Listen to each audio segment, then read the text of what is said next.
Bam! Bam! There it is. There it is. Back to normal. Got my good co-host with me tonight. What's up, everybody? Oh, so I'm the good co-host now. Yes. Yeah. Joel is the bad one. Woo! Just joking. Don't want to razz Joel too hard tonight. Definitely big shout out. Thank you, Joel, for helping us out last week. Jumping in. That was awesome.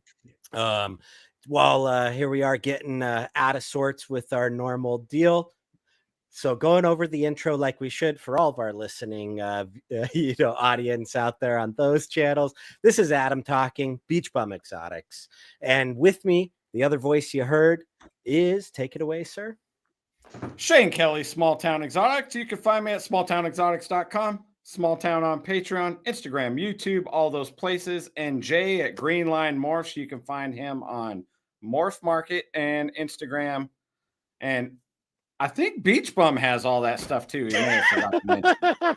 I don't know for tonight's show. Nah, we're not plugging it. Thanks, Shane. Definitely, I am on those platforms that are pre-mentioned. So thank you, sir. Yeah. Yeah, dude. So what are we doing tonight? This is gonna be really fun. I'm stoked. We got some awesome content ahead of y'all. We got somebody fun, somebody who's stoked to be here. Amazing. We're building her up right now. Let's bring out our guest. So we're just getting straight to it tonight. Jessica. Hello, how you everybody. Oh, hey, all right. Wait, Jessica. Over. Wait. So everyone in the chat, I got her all pumped up and pissed off. And then I put her backstage, told her time out, and then now she pops back in and she's happy. I just want everybody to know I am at peace and my nervous system's well regulated and nothing bad's happening ever. All right, good deal. Yeah. So the Fitbit is maintaining regular heart rate. If I had a Fitbit, it would be on fire. Oh man, well, good having you. We really appreciate you spending some time with us. We brought you in a little early. You're a podcaster. We kind of figured, let's just jump right into this and let's get down to business. Let's get down to business. But before we jump into the fun little kind of icebreaker, let's give some shout outs to chat. We've got a great chat out there and great audience. So thank you all for tuning in. Ashley, back to being first. You are always number one, Ashley. And last week, Shane, I don't know if you caught it, but I did.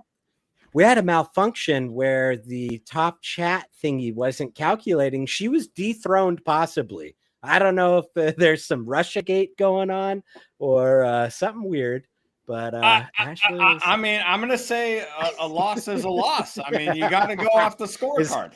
Yeah. Jessica, what do you think? Where's your opinion on this? I don't think it's the number of chats. I think it's like number plus like last. Like it seems to accumulate later. Is that how that works? I haven't figured out how it tallies. I thought it was total numbers of chats. I thought it seemed like it should be, but it appears to like bias like recency at the end. Oh, like that's how I got number 2 for no reason. Because I was commenting late.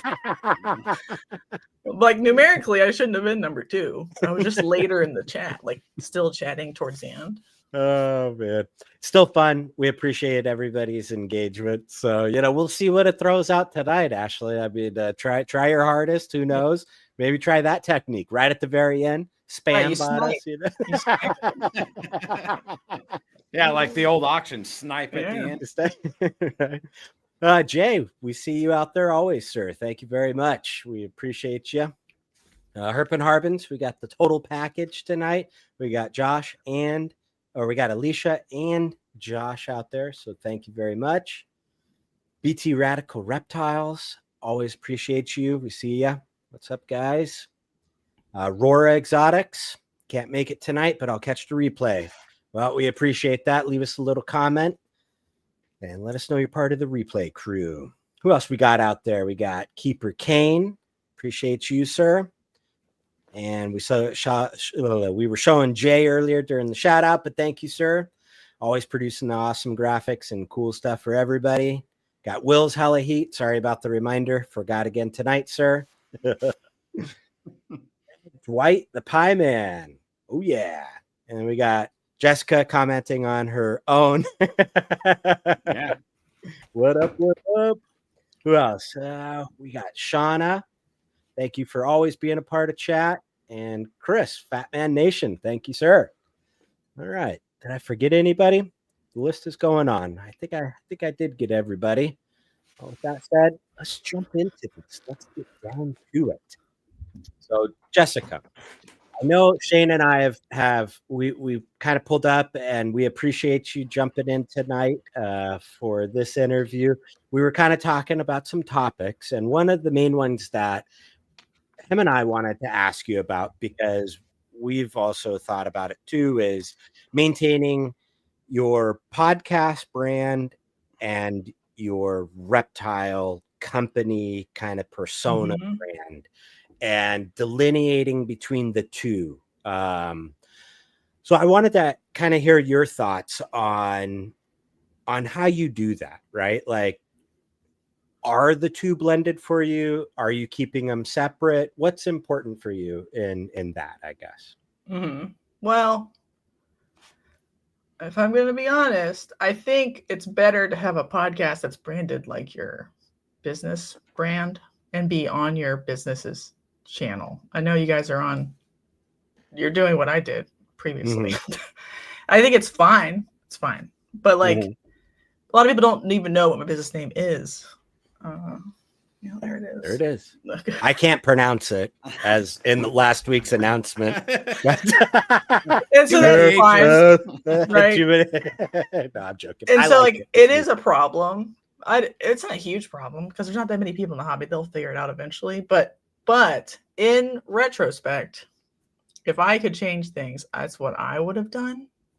And like for the future, I've thought about rebranding the Holdback Rec channel as my personal name, not my business name, because like then you'll just know my name, because that's pretty common. People will like have a YouTube channel and they'll switch genres. They'll do gaming, and then later on they'll be like, I don't like gaming anymore. Now I want to do talking head videos about stocks or something. I don't know, whatever. They'll just keep it their human being name and forever. So as they like change as a person, they don't have to constantly rebrand. Right. Yeah, that's what if you don't want to use your government name? Ooh, to stay away from the feds. Yeah. Stay underground. Yeah.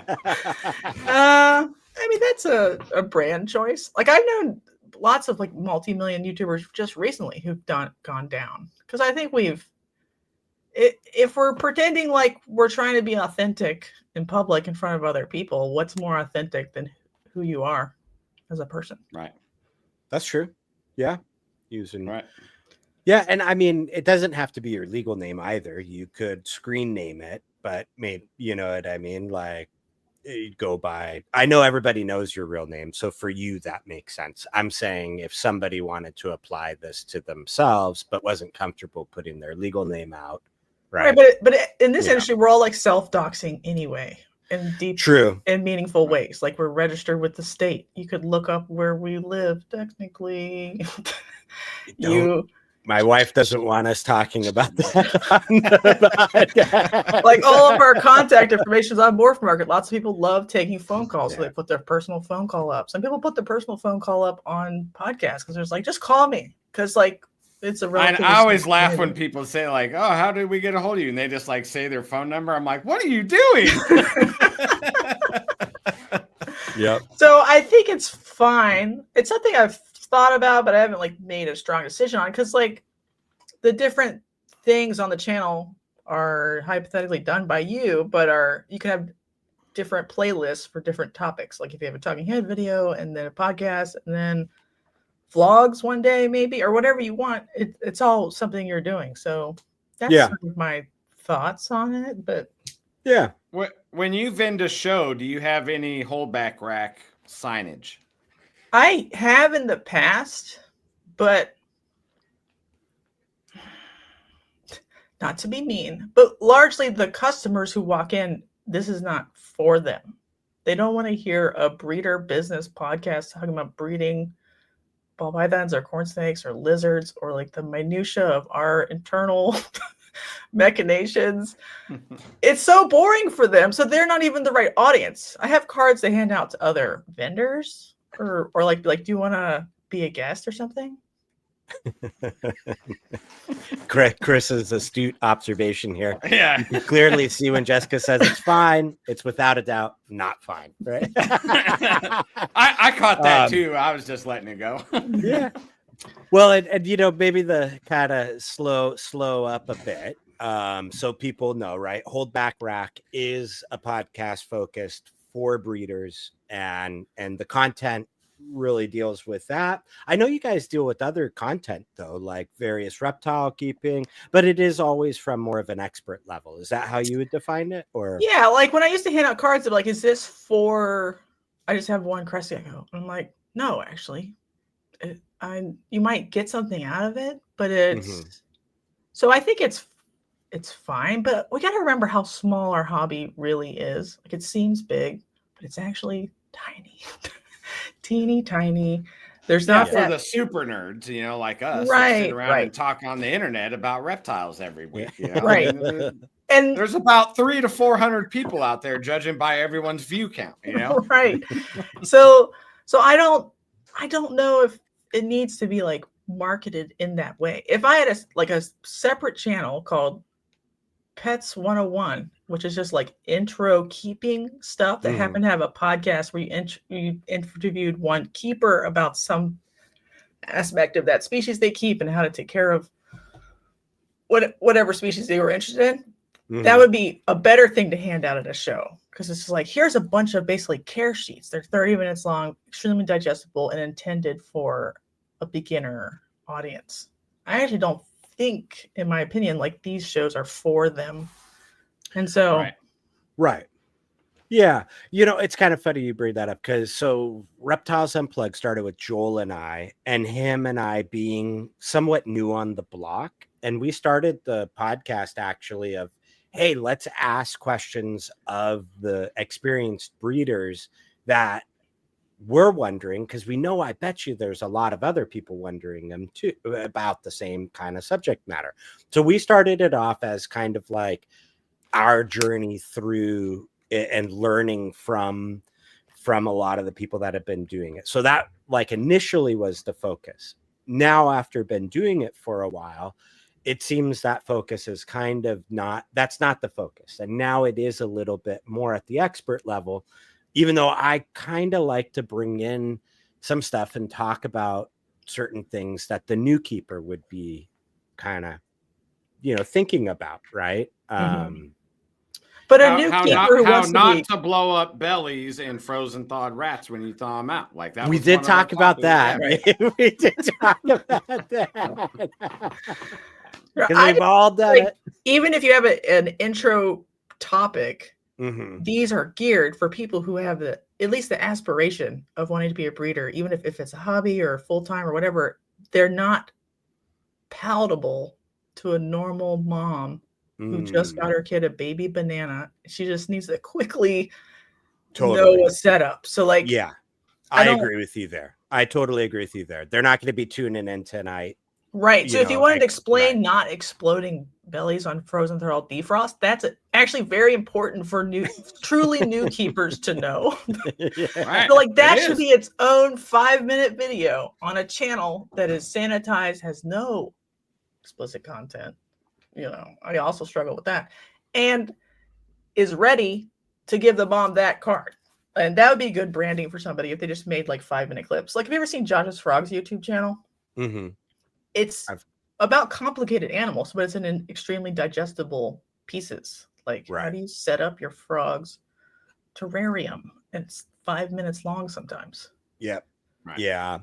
Yeah. I mean, and we have some, like Snake Discovery, and then you got like Clint's Reptiles. Like there are some channels out there that I think hit some of that stuff really, really well. Mhm. And you're right. I think our podcasts are geared for somebody who's either a little like already more serious or shifting gears to be more Mhm. serious. Right. Right. Yeah. Yeah. But I don't know. I still think that there's a place, right, for the kind of reptile podcast. I know we're a little saturated out there. There's a lot of content, and that's something that we were kind of talking about offline. Is I don't find myself digesting too much podcasting content about reptiles myself, but that's kind of just the nature of it. I think when you're in it, doing it, producing the content, you're probably not going to go seek that content a whole bunch as well. Yeah. Mhm. Right. So how do you stay apprised of what's going on if it's not in the podcasting world?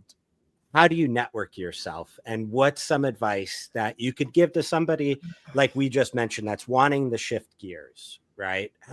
If it's digesting us and other stuff, what's some other tips that you have? I do think initially these are very good for that purpose. Especially, please, let me be clear. Especially if you go back in time and listen chronologically almost from the beginning. This will be a lot of work. It will be a burden. But it is a burden you have to take on. Because the zeitgeist that exists right now did not exist 5 years ago and didn't exist 5 years before that. And while it seems like everything stays the same, it's slowly turning over into like I don't know, it's like poetry, it rhymes, but it's not the same. It's slightly different. And people are extremely myopic. It's insane, actually. But they would be less myopic if they just listened to other people talk from 10 years ago and be like, oh, scale his head. I so agree with that, and I tell Yeah. people that too, and that's like kind of where you see how much motivation they actually have, because it was like I watched Reptiles Unplugged from the beginning. I didn't have to go back with them, but like I went to the very beginning of Snakes and the Fat Man. I went to the very beginning of Bullshit, and did the whole thing to get caught up on time, so you could see the evolution of the industry. And then when I found Holdback Rack too, I think you guys were on like 15, so I went back to 1 and went up, but I think as a newer person, that's something that you got to kind of do, because like Jessica said, like, I mean, at one point they were arguing about scaleless heads and shit on the podcast, and that was a big to-do. Now look at it, like you don't even see a scaleless head anymore. Right. And if you do, they're like trying to give it away. And the other thing I think is critical, and I know people will argue with me that they don't want to do it and they can't do it, is to listen to a podcast that's deep diving into a species you don't work. If it's NPR, great. If it's Leopard Gecko podcast, great. Just something else, because they are doing what you're doing, just with a different lens, and they think about things in ways that you might not even pick up from ball python people. They maybe like care for their collection differently. They think about projects differently. They build out differently. And it's that sort of nuance that you absolutely need, because ball python people tend to get in these sort of ruts where they think the same way. And just somebody else with a different species might already be, they've been doing it for 20 years. And you're just like, oh, I can add that to ball pythons now. And so but people are like, well, I don't care about Max Nose. Doesn't matter. Listen to them for how they build their collections and maintain their animals and think about projects. Replace that with Hypo Puzzle or whatever you're into in your brain. Yeah. Man, why'd you have to call out Hypo Puzzle? Shots fired. Yeah, Jesus. She's on one tonight, Shane. You were right. Yeah, man. Yeah. Deep in the mind of Jessica. Yeah. Listen, also there's a lot of yaoi in here, so I'm really sorry.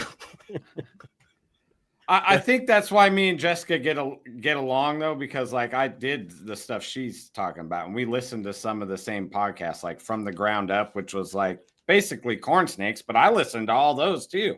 I still have never owned a corn snake in my entire life, but I listened to Joe's whole catalog.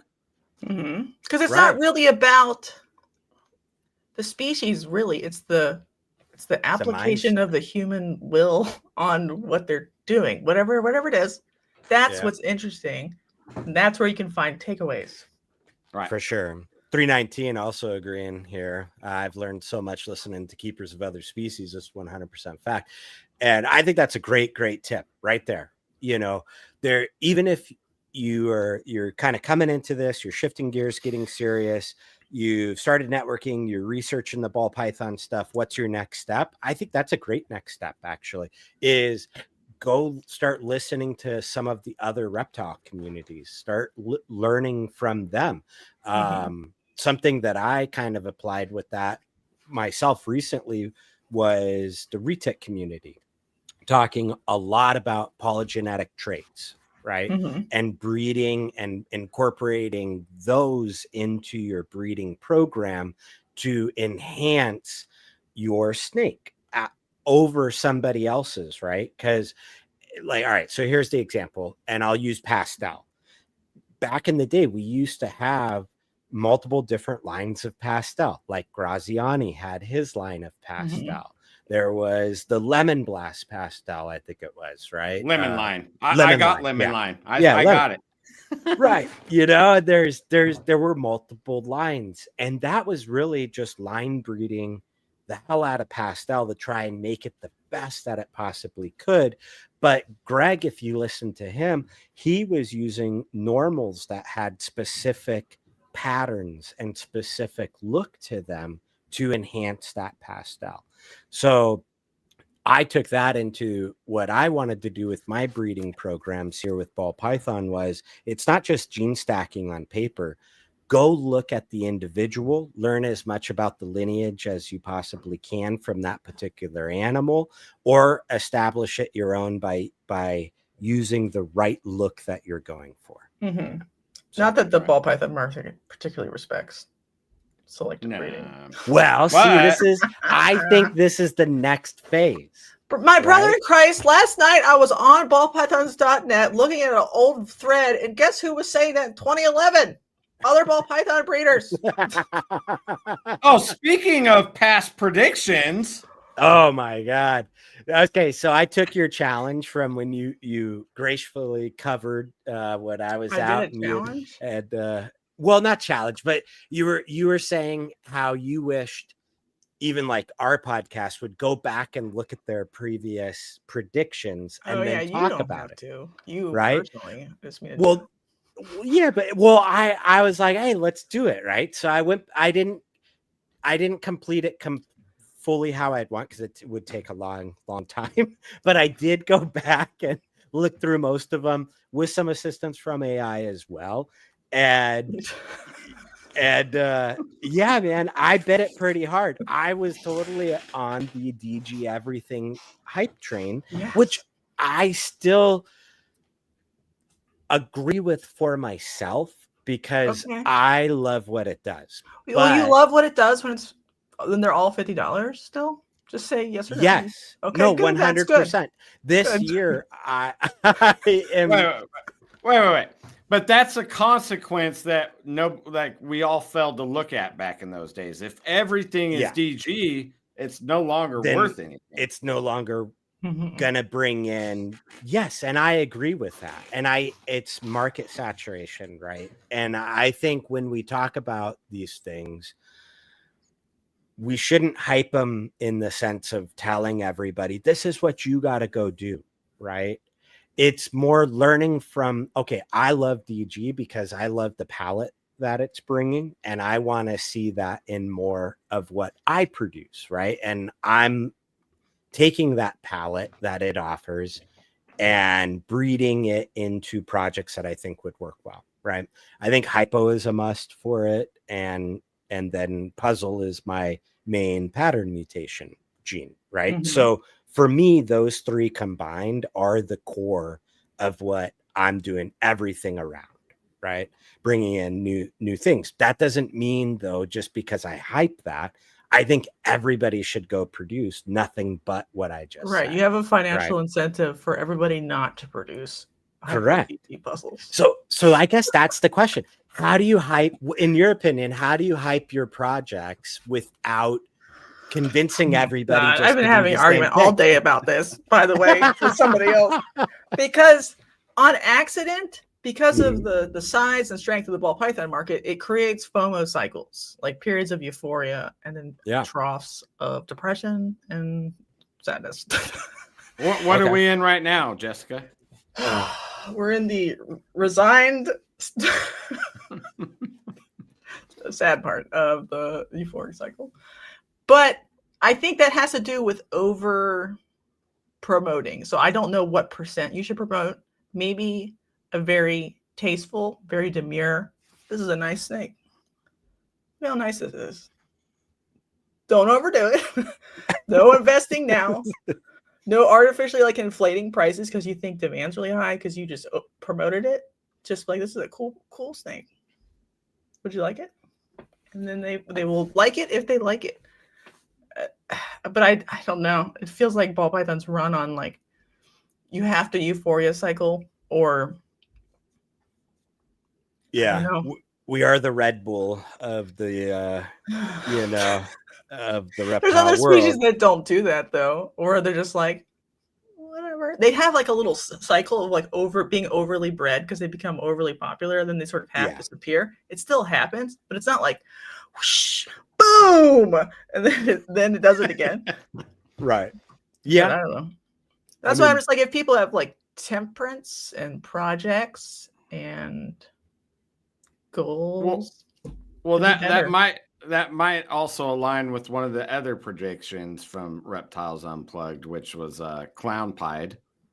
Well, Joel really loved clown pied, right? And he was on it. And I mean, like, without him being here to defend his own position, it was something he was passionate about and did like it. So I'll start. Yeah, he could like it still. Right?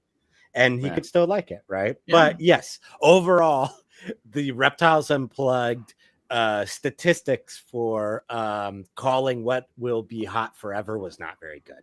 But none of it will be hot forever. That's what I was going to say. I think you would find that's the rule, right? Right. That's like they will all gently or fast slide down to the pet price. I'm sure if you asked somebody in 2006 if Mojaves would ever be below $20,000 because they can make a white snake, they'd be like, "Fuck you! They'll never be less than that." Right. Like the thread I was reading last night, it's one of my favorites. One of the banana threads. Oh my god! Ballpythons.net. Cape Fear Constrictors vehemently was sure that the next year bananas would not be below $40,000. They were half sure fucking were.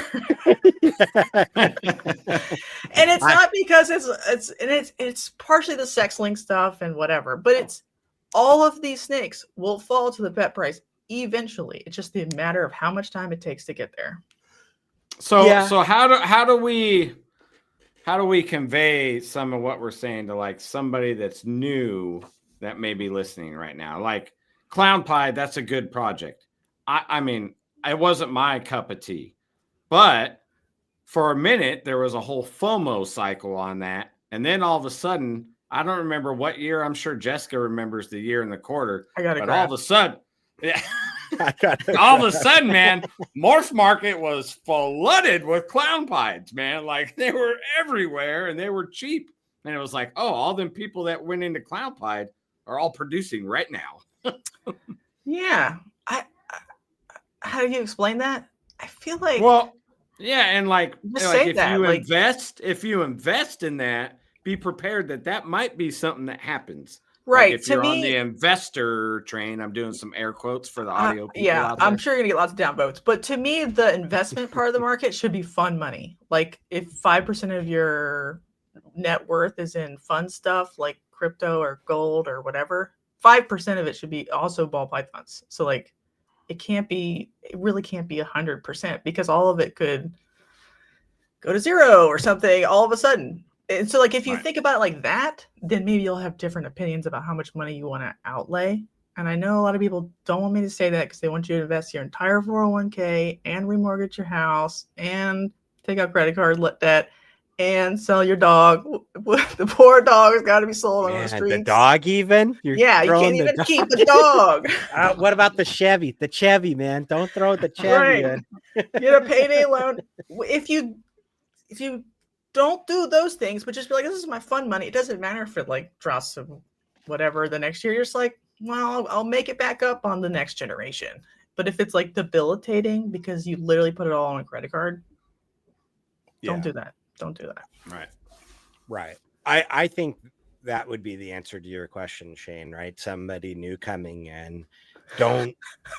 Please don't go back 8 years ago and watch YouTube videos and take any advice from anything you're pulling from those videos, because there was a huge hype going on at that point of Also, don't listen to anything now.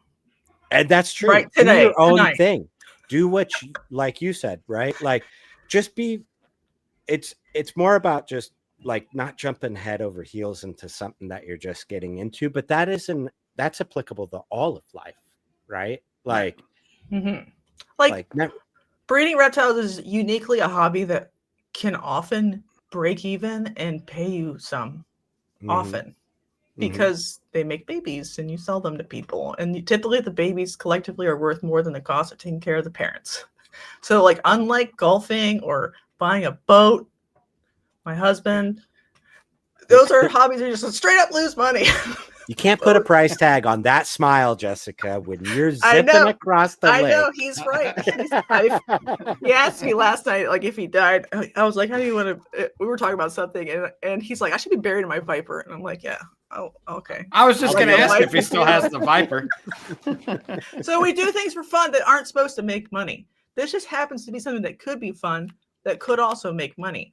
Right. But if you overdo it, it might hurt on the way back down on the other side.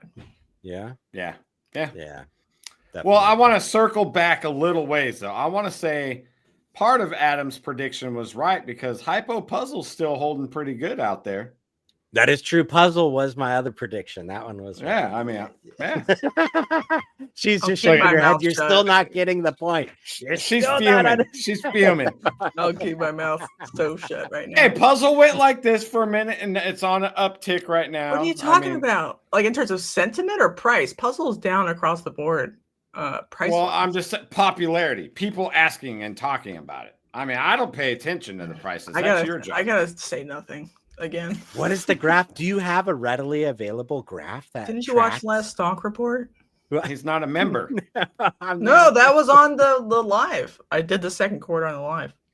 No. Puzzle is cheaper now than it's ever been, which is that's supposed to happen, and it will be cheaper next quarter, and it will be cheaper next quarter, and it'll be cheaper next quarter. How long did it maintain the hold, though? That's what I'm wondering, right? Not really. I'll send you the graph. All right, send me the graph, or I'll go. No, wait, I will go give your channel a view and watch replay crew and post that I watched. Thank you. Yeah, like things can stabilize for a while sometimes, and sometimes they do if they're pretty. But I don't. Based on the data that I have collected, Puzzle does not seem extraordinarily stable at this moment, of any combo. In my opinion. From my data. If you disagree, that's fine. No, I don't disagree. I don't really care, because like good. Because that's the correct answer. Right? Yeah. Just I've always worked it because I like it, right? And that's why I worked that project. And that's my advice to anybody out there. Like, don't listen to me. Like, you find something you like, right?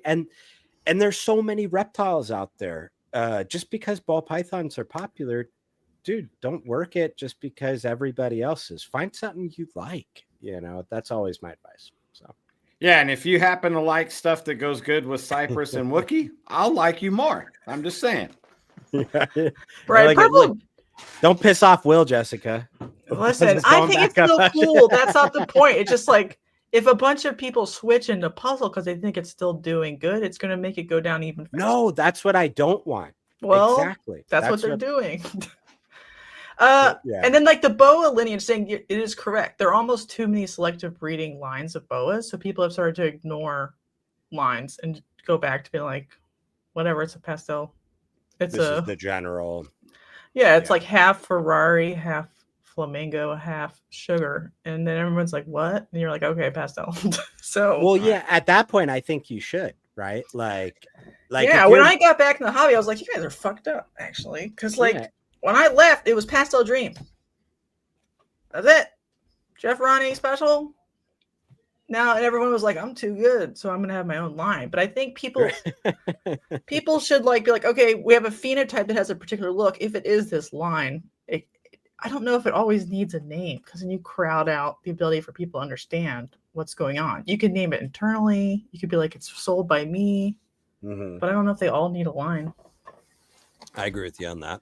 Yeah. But if you are going to have a line, I don't agree with mixing lines. If you care about it and you're going to market that line, keep it pure. Right. Well, isn't that just like an excuse for inbreeding, or? Are you telling me that? That's how. Oh, go ahead, Shane. Sorry. Are you telling me to continue on with the lemon line pastel that I got? Yeah, man. And only breed that. Only the lemon line pastel. Forget all your other projects. I might be the last one in the world that actually has one with that label. You know, I mean, I haven't seen anybody use that stuff in a long time. No, because we all got mutts of different lines of pastel. Nobody knows. It took my female that long to produce, you know. 20 years. No, I'm joking. It is a nice looking pastel, though. I'm like, oh, I mean, it does deserve a name, I guess, you know. But too bad everyone hates pastel now. I mean, shit. That'll come back around. Like and I'll be sitting here with lemon line just ready to rake it. It might be like 2056 though. Sorry, 2056. That's my prediction. I'm team pastel. Hell yeah, because it works in all the genes that I like. So. Yeah, you know. So, what's your thought process on people learning to ID versus relying on shed testing?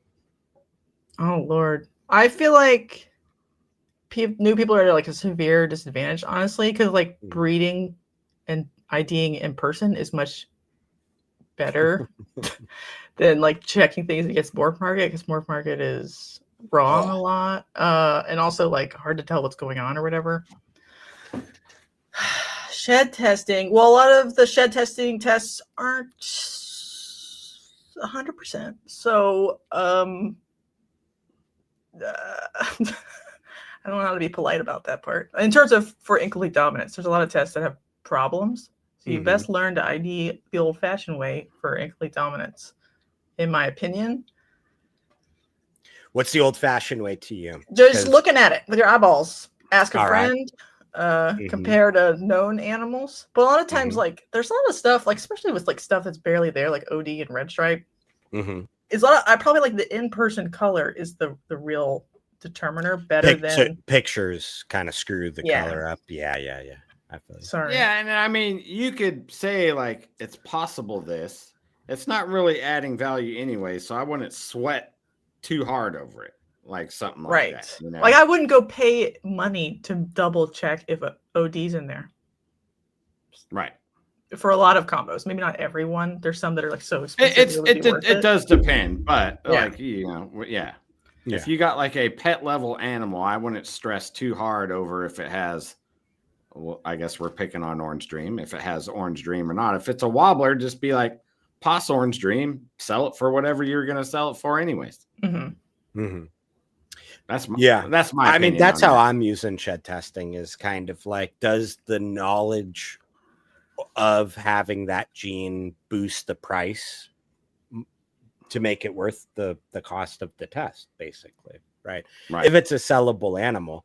But the stuff that I'm keeping back, I probably wouldn't shed test unless I'm trying to verify a recessive or not. For incomplete dominance, I would rather breed it and figure it out, right? Kind of take the old school approach on that myself. But yeah. So if somebody was trying to verify their own clutch on Morph Market, seeing weird things, they send in some shed tests, getting weird results, what are they to do then? How do these people these days go about it? What's the right answer? I lean on somebody who has more experience than them. as a mentor, probably. There it is. It is hard with pictures, but I don't know if we need tests for Inchy and Black Pastel. I'm going to be clear. But if like that's giving you weird results back, just show it to somebody who's more experienced. They'll probably figure it out for you. Mentors. I need to interject a pro tip here. Good lighting, like the snake in focus, all those things. If Not in like egg skin. Yeah, and egg skin in a ball in the dark, you're probably not going to get a good guess. Or being swung around by your kid. We can't really see the pattern.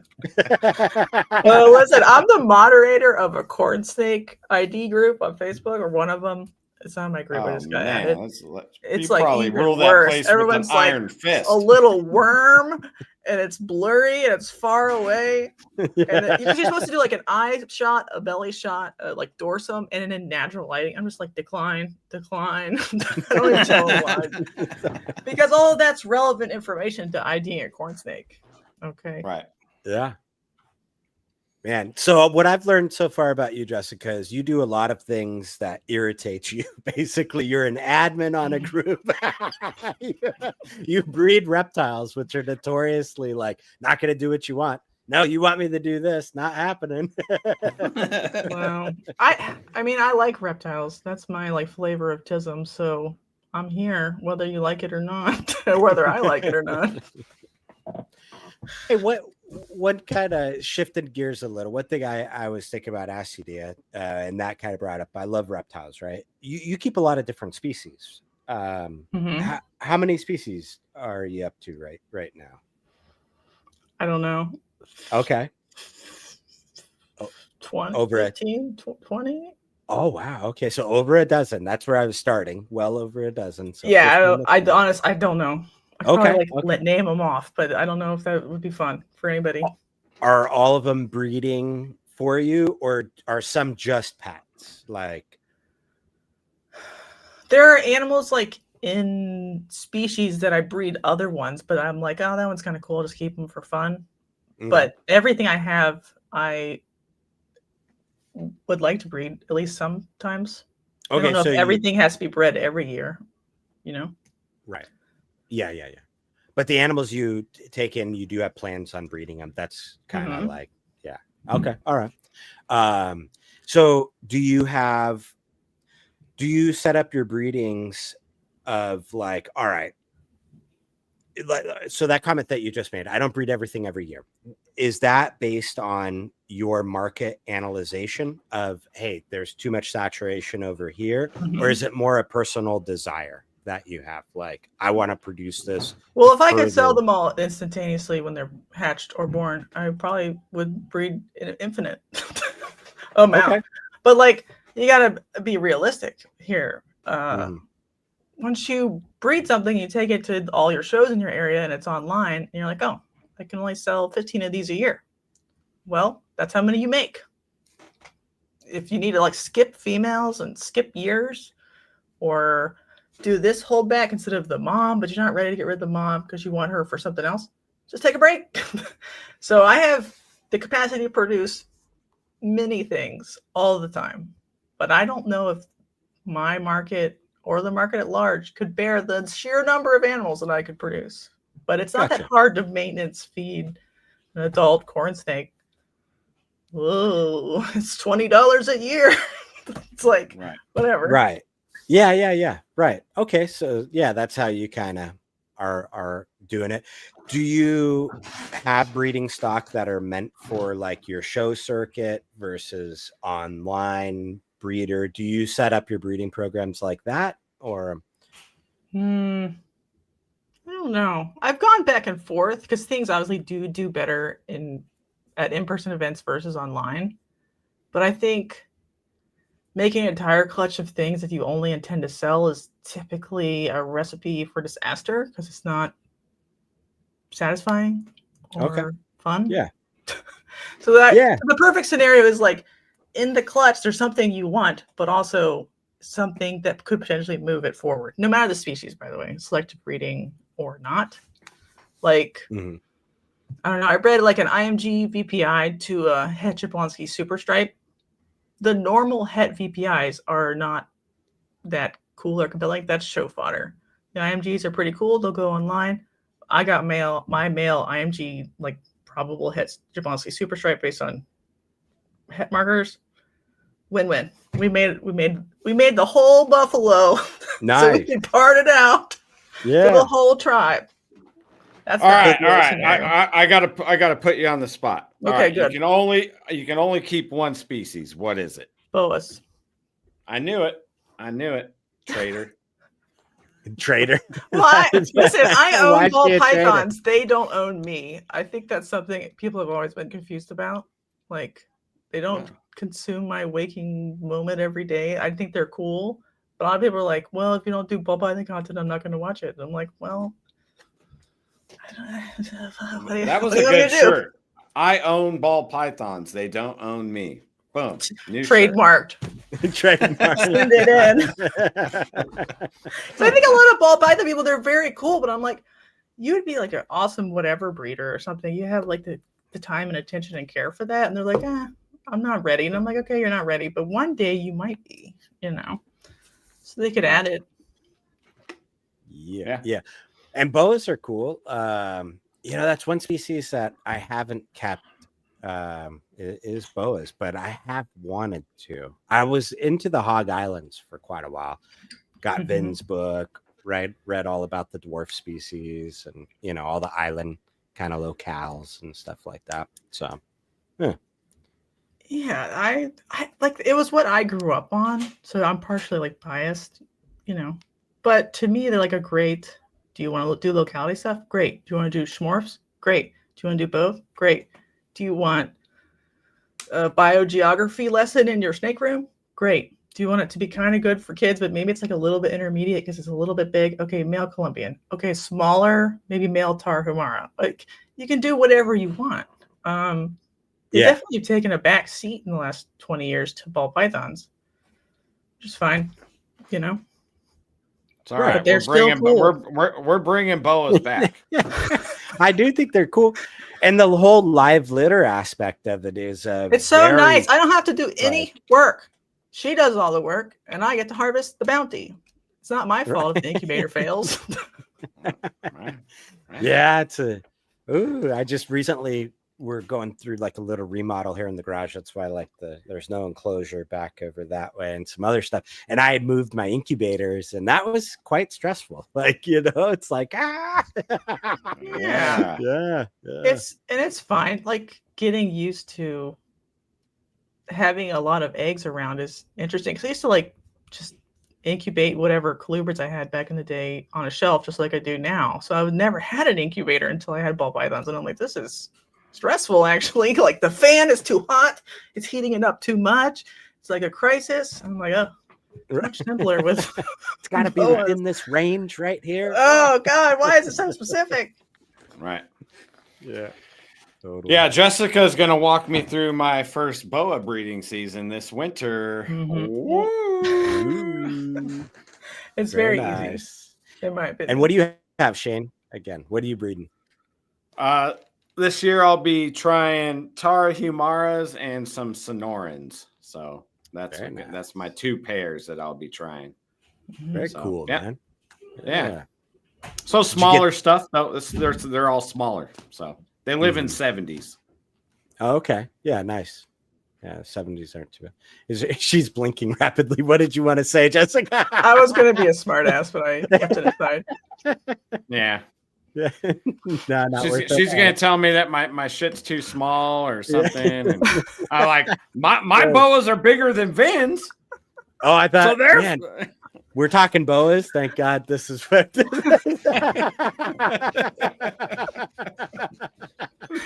I just want everybody to know I bury a lot of feelings deep down inside, so I feel like I need some sort of at least brief round of applause for keeping these feelings buried. So yeah, good job. Yes, good job. Yeah, well, tonight you're on our show, so you can just let them all out. No, you'll just lose. We're not monetized at all. You can't hurt us at all. I can't hurt you yet. I don't know. We'll see what happens. Nobody even cares to give us a strike. Go for it.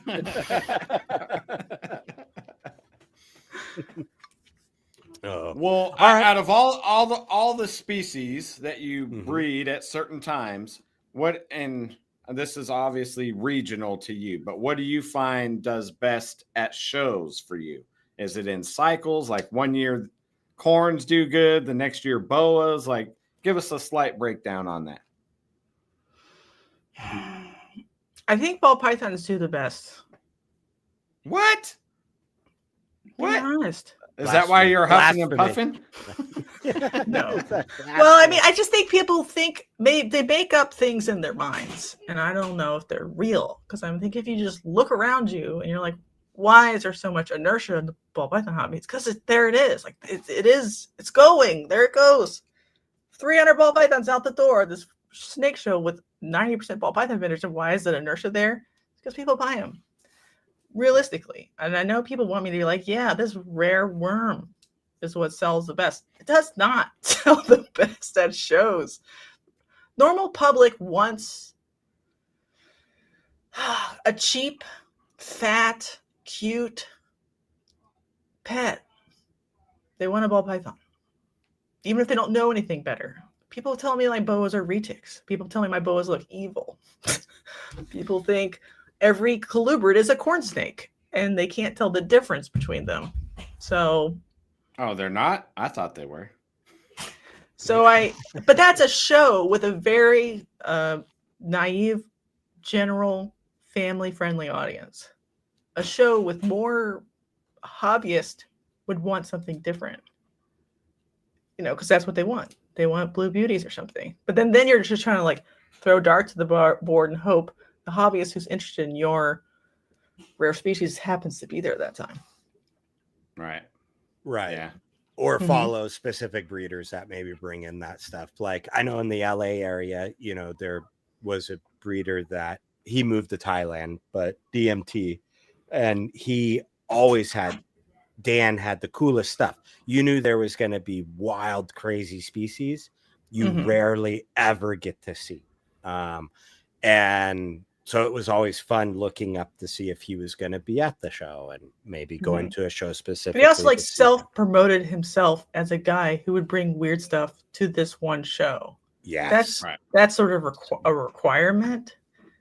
So if someone walks around and looks at like he would have Pataeus or something, just like you want a mean fucking long-term captive Pataeus. Most people be like, no, maybe I don't know. Probably not. What is it? that would be the next one. What is it? Maybe why is it already an adult? Or like there would be a lot of steps there to be like convert. But like a baby banana, they already know what its species is. It's pretty. It's cheap. The sale function on a new person is much easier. And you can argue like hognose or bearded dragon or something that's people already have some sort of like some like their cousin had one 4 years ago and they'd had a good time. So that inertia exists for ball pythons. Yeah. I mean, but do you think it exists just because the market is that? So like when somebody types in reptiles in YouTube, they're probably going to come across. But that's part of like inertia. Like you're right. This second, if you be like, what kind of pet snake should I buy? It's ball python versus hognose. That's almost like the choice. That's the face off. Like, it used to be ball python versus corn snake, and it's not anymore. It's now versus hognose. So like, but there's thousands of species of snakes. You could technically pick anyone as your first if you were educated on it. But in person, they don't act like that. Normal people, not hobbyists, do not act like that. They don't act like the world is their oyster and they can pick whatever.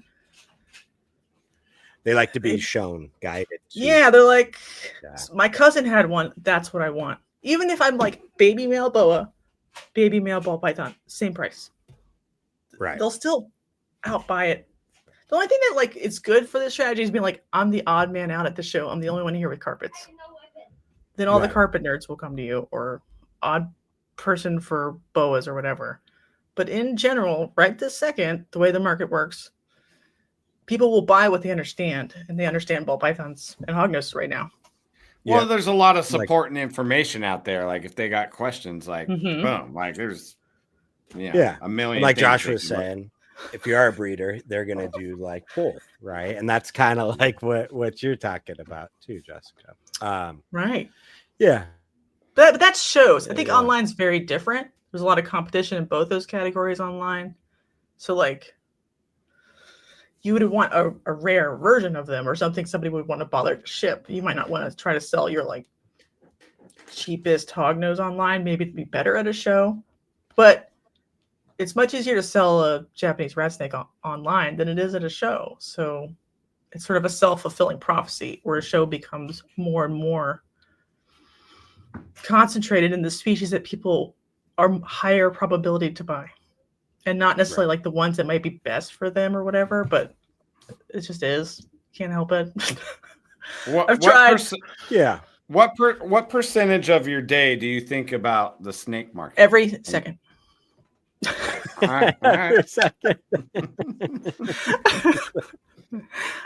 Sorry. I'm so sorry. Yeah.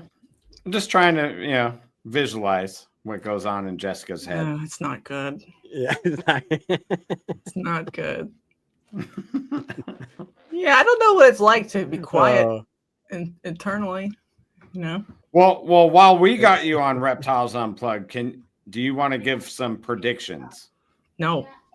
Why not? Yes. You're scared to be wrong in 5 years? Because I think, especially now in a time of flux, we're sort of at the precipice of many changes all at once, and we're sort of in the middle of it. So if I knew more things, then maybe I could make a good guess. Well, I was hoping you would say tri-stripe the world or something, yeah. Tri-stripe is the future.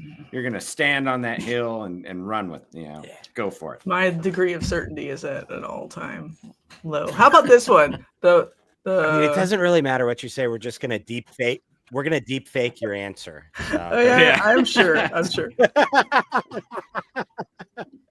By then, I'll be good enough with AI. I'll just have an AI Jessica down there saying whatever I want. That would be good. She'll just yell at you constantly and get you motivated to take care of business. Yeah, I don't know because I think we'll ask the question a little. What? He glitched. I think I'm glitching. Yeah, I'm glitching. Okay. Continue your thought. Go ahead. Sorry. I think the future will be what we want it to be. So we're at the point where we can choose.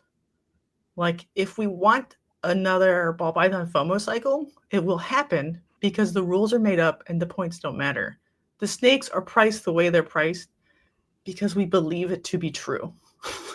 When we don't believe it, they're $5 or whatever they are. So if you want it to happen, it will.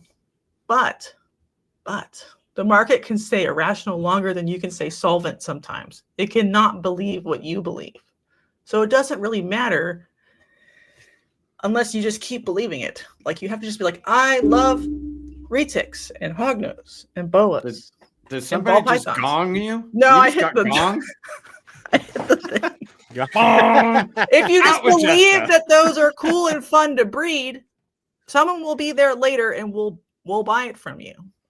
But if you stop believing and everyone stops believing together, that will also become true. Because everything is a sort of self-fulfilling prophecy.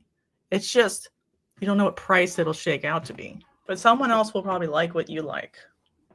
All right. So let me back up. You gave me an answer like a politician. Sorry. I'm looking for you to pick a morph and stand on it. In both pythons? Yeah. Yeah. Or you could just say bald calico. No, calico's going to be the future. I'm down with that. I think it's one of those sleepers where everyone's oh, that's ugly or whatever. And I'm it makes a great pet byproduct. It combos great with the stuff that's also good pet byproducts. It has the best clown, probably. Let's be clear. And most people think it's lame and old. So, calico. I'm with you. I'll stand on that hill with you. Mm-hmm. I like it. Yeah. I like it.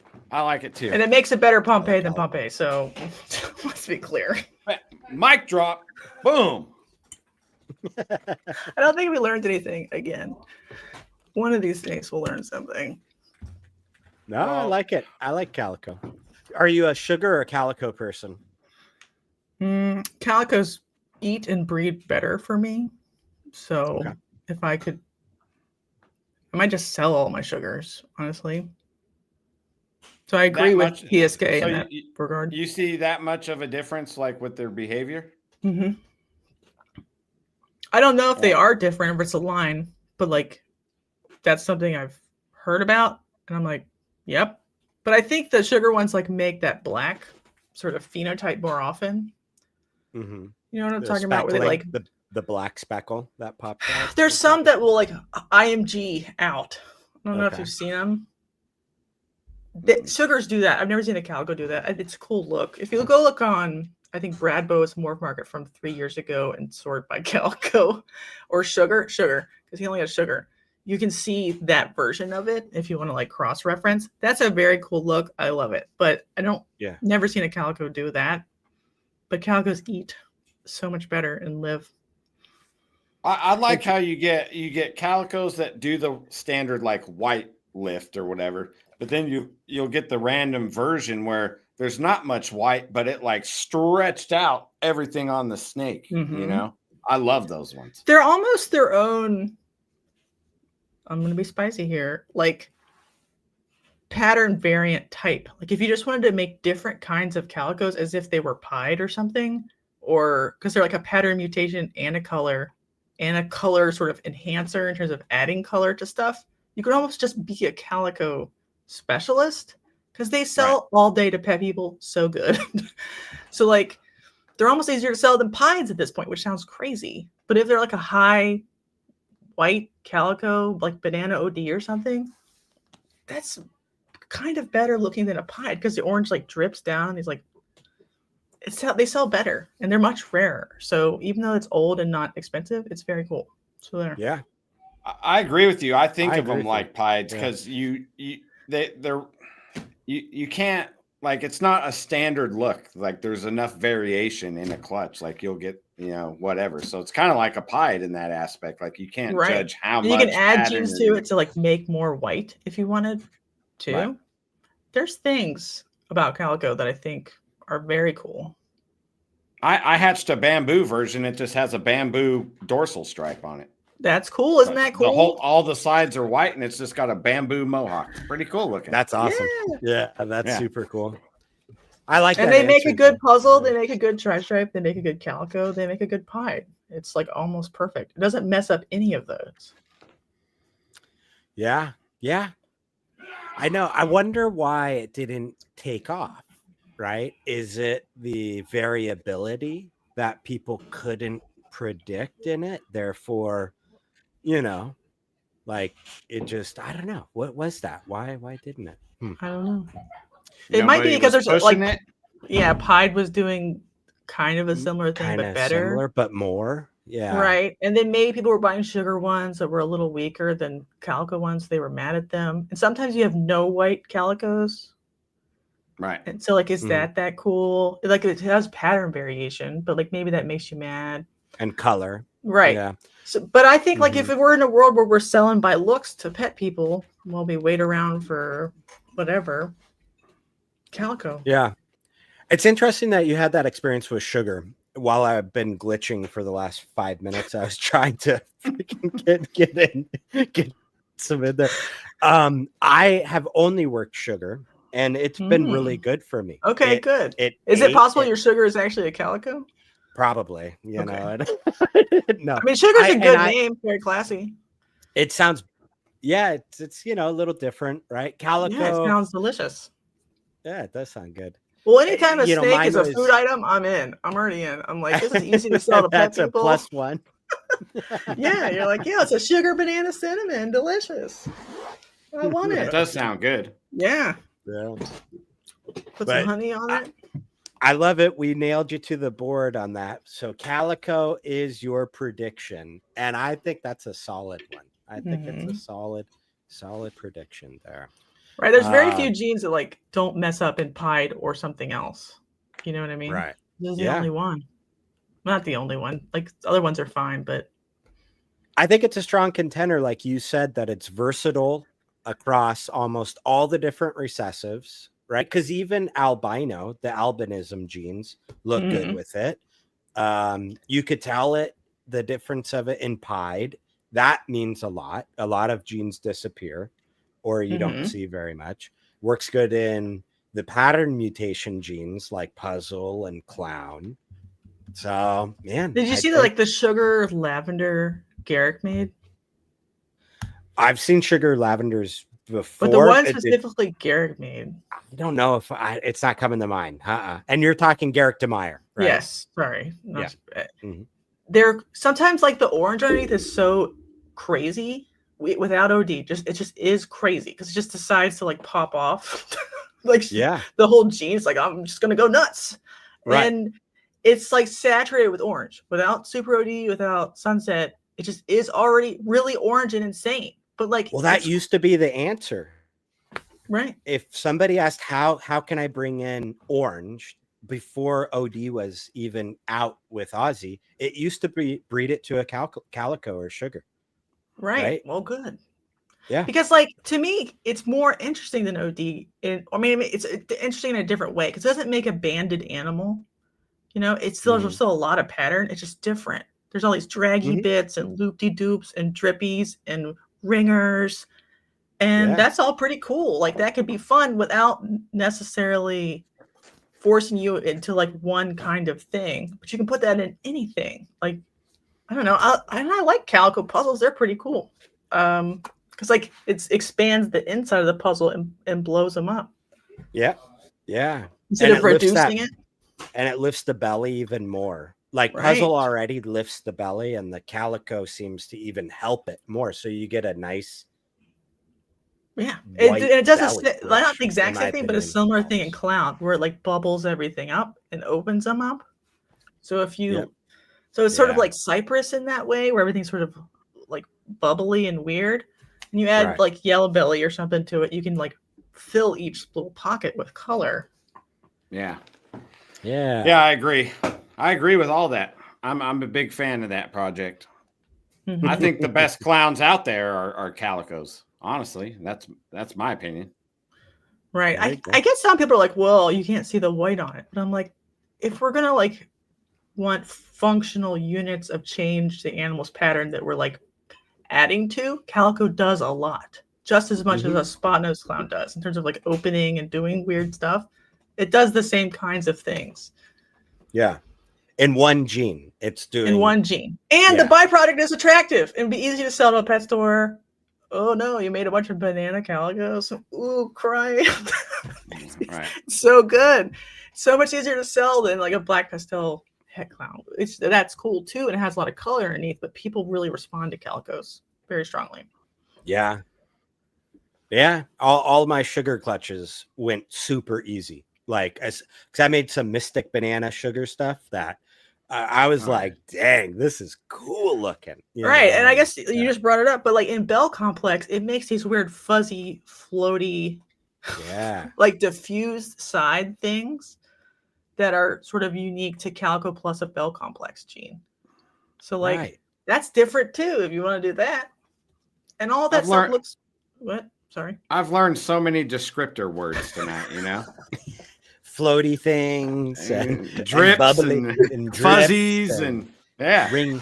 I don't know, like I have a spot nose banana Mojave calico head clown that just kept it. It's like got floating like alien head eyes, ringers, like all these weird orange like lava lamp blurbs. I don't know what it is, but it looks great, and it kind of looks like a sort of yellow banana now that it's older, but it makes all these different variants of that when you breed it to a clown or something. They're very cool. Yeah, and no two calicos are the same. That's the other cool thing about it, right? So, all right. Buy in now. Slide into my DMs. Right. With questions about snakes, yes. Slide in the Jessica's Diaz calico all day long. If you show me a picture of your, I'm gonna post it somewhere. No, don't go there. Don't go. Just don't even give people ideas. If they do that, I don't take that stuff nicely. So So going back to the pastel calico stuff discussion, DNA. I got a pastel calico bamboo boy. He is sick looking, but it was hard to see the calico pattern for a few months. Oh, there you go. That's kind of an interesting part of the topic we hadn't discussed, is how much they change throughout their life. And I know your IMG boa reference was kind of to that as well. But yeah, the calicos, Sugar, my girl changed a lot through the sheds. Each shed she would change. And if they That's cool. can I say something a little bit mean to boa pythons? Like if they brown out, it actually like, looks better on a calico, because like you'll have these like really intense dark saddles, orange with the contrast, and then stark white. It's actually better if they kind of brown out or whatever. To me, totally. Yeah, I think it looks good on an adult snake, you know. Yeah, definitely. I think I did sell that pastel sugar girl, but I have a sterling sugar boy het puzzle that I kept back, and I think I'm going to work him into my breeding program next year, because I didn't breed him this year, so I think I'm going to breed him this coming up year. Get some more sugar out there. Do it. And let's see if maybe I had a calico all along, or I just had good eating sugars, and let's see maybe. Yeah, I don't know. Like a lot of stuff, like you're like attributing to whatever, but our sample size is like 3 or whatever. But like Colette has said it, and Garrick has said it, so I believe them. They have a lot of volume, you know. Right. They have way more volume than I do. So yeah, I would believe them. Like if they're like, I'm like, sure. Yeah. I mean, there are other genes that are out there that kind of are like that are known to be problem feeders. So ask your mentor if you're interested in finding out more about that. Yes. But anyhow, Shane, we didn't go over any of our icebreaker questions or anything. We gotta, I think, before closing out, ask the most important question of the series. Yes, because I've never asked Jessica this. Yeah, there it is. Ancient aliens or Bigfoot? Ancient aliens or Bigfoot? Yeah. Can I say neither? What? No. How about ivory-billed woodpecker? What? Not in the options. Okay. Do you want me to pick? Yeah.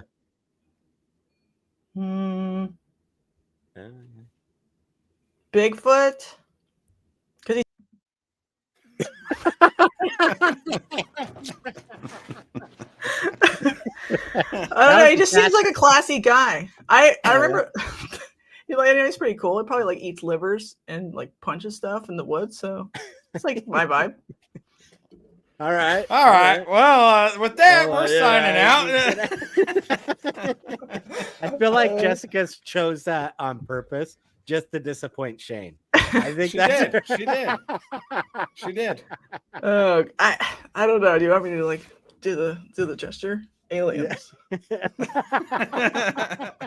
I'm not saying it was aliens, but it was aliens. There are no wrong answers. I don't know. It's just like there's things that are cool about the world that I think get attributed to ancient aliens, and I'm like, but it's actually cool by itself without that. So it makes me feel a little sad. So if people want to believe in Bigfoot, that's more funny to me. Right. All right. Like the younger dryas impact hypothesis being co-opted by the ancient alien people. Yes, that's possible. It's possible. Well, I'm not saying that was aliens. That's a whole separate thing. Separate thing. Yeah, the younger dryas. I'm in on that one too. I mean, right. It is cool that at that time, lots of things were happening everywhere because of an impact, hypothetically, that was happening. But co-opting it and be like, it's because of aliens, and there was an ancient civilization that was helped by aliens. Like it's like, oh god, we're ruining things again. Explain Gogla Tempe to me. Come on, Jessica. How did they move the megalithic rocks? No. People are really crafty. I think we should appreciate that about ourselves. I totally agree. I 100% agree. Right. I even there's nothing fundamentally different about us that there was about someone from 200,000 years ago. So They're pretty smart. You know? I have this in my pocket, so don't underestimate me.